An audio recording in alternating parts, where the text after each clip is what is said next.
یہ جتنی بھی عبادات ہمارے اوپر لازم ہوئی ہیں، نماز، روزہ، حج، زکوٰۃ، جہاد، یہ جتنی بھی اسلام کی بنیادی عبادتیں ہیں، اگر ان کی بنیاد کو دیکھا جائے تو بنیاد میرے رب ذوالجلال کی محبت ہے۔ سب سے اسلام کا بنیادی رکن یہ نماز ہے۔ اللہ کریم نے قرآن مجید میں جب حکم دیا تو کیا فرمایا؟ فرمایا اقیم الصلاۃ لذکری، کہ نماز قائم کرو کس لیے؟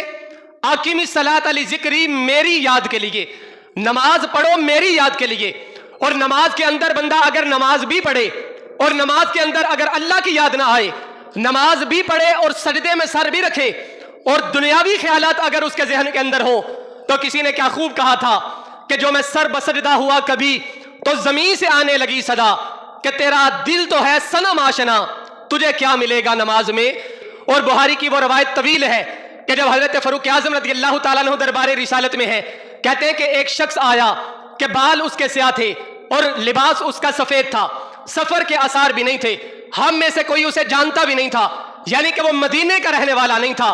فاروق اعظم فرماتے ہیں کہ دربار رسالت میں آ کے بیٹھا، چند ایک اس نے سوالات کیے، ان میں سے تیسرا سوال یہ ہے، کہنے لگا کہ یا رسول اللہ مجھے یہ بتائیں کہ احسان کیا ہے؟ فرمایا ان تعبد اللہ کأنک تراہ فإن لم تکن تراہ فإنہ یراک۔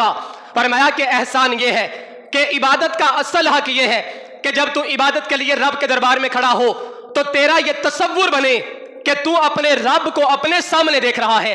فإن لم تکن تراہ فإنہ یراک۔ اور اگر تیرا ایمان اس لیول کا نہیں ہے، اگر نماز کے اندر تیرا یہ یقین نہیں بن سکتا اور یہ تصور تو نہیں بنا سکتا، میرے حبیب فرماتے ہیں کہ پھر نماز اس طرح پڑھ فإنہ یراک، کہ تیرے دل کے اندر یہ یقین بیٹھ جائے کہ جب تو نے اللہ اکبر کہا ہے، جب سبحان ربی العظیم کہا ہے، جب سبحان ربی الاعلیٰ کہا ہے، جس رب کے دربار میں تو سجدہ کر رہا ہے وہ رب تیرے دل کے خیالات سے بھی باخبر ہے۔